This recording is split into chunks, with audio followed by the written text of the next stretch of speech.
সিউড়ি থেকে বাইপাস রোডে যাচ্ছিলাম, যে ওখানে আমি দাদার সাথে কথা বলছিলাম।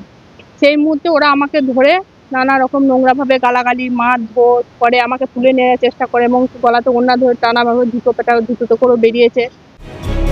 দলীয় নেত্রী শ্রীলতা হানি বাঁচাতে গেলে মারধর শাসক দলের নেতাকেই কাঠগড়ায় তৃণমূলেরই অপর গোষ্ঠী।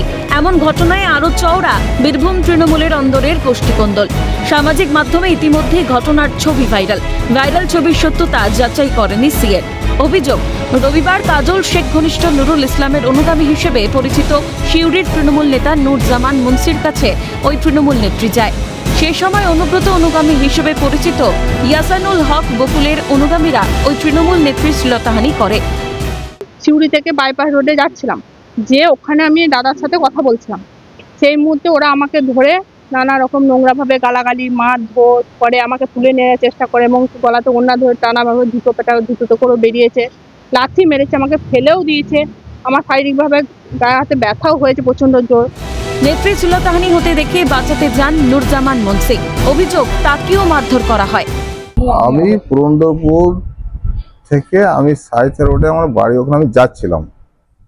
হঠাৎ পঞ্চায়েত সমিতির সভাপতি রাস্তায় আসছিল, কিছু দুষ্কৃতী ওকে হ্যাকেল করে বিভিন্ন রকম ভাবে ওকে তুলে নিয়ে যাওয়ার সাইডে কোথাও চেষ্টা করে, আমার যত ধারণা।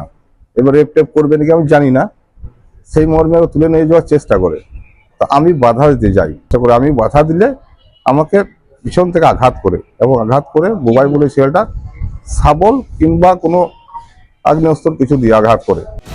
যদিও ইয়াসানুল হক বকুলের অনুগামীদের দাবি তৃণমূল নেত্রী ও নুরজামান মুন্সির বিরুদ্ধে অবৈধ সম্পর্ক রয়েছে।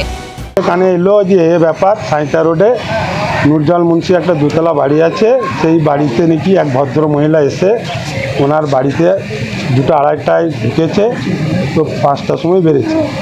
এইটা শুনে আমরা উঠে গেলাম, গিয়ে দেখি ওটাইকা পাড়া মেয়ে ছেলে সবাই ওয়া দেখি না হাতে নাতে ওকে ধরা পড়েছে।